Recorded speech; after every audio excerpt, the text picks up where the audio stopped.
'Twas the night before Christmas. Designers were rushing to finish projects with a splash of colour here, a dash of pattern there. Oh, interior design, can't you smell it in the air?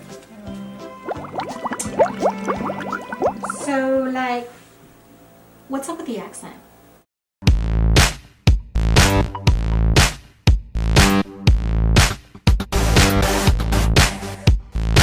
Alright, we're in the kitchen featuring our Statuario Bianco. Talk to me more about this design. Yes, well actually we are sitting in what used to be the family room. Now our family didn't need two sitting rooms, but we did need a very large kitchen.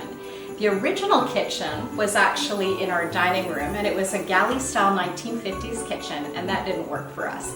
So we wanted the island to be the focal point, so we put 9.5 feet in, and voila, it fits all of our kids and our guests. I noticed you used a double OG edge on the island here as opposed to the straight miter we usually see in kitchens.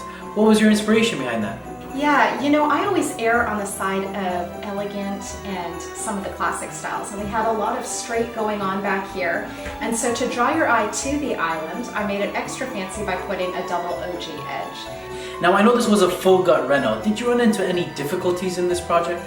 Yes, every single house we tackle at AC Interiors has difficulties.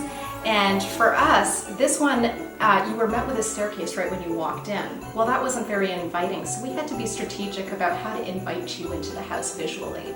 We used a stair runner to invite you up the stairs and hardwood flooring to invite you around the stairs into the house. I would like to thank AC Interior for having us. Okay. Cut the accent.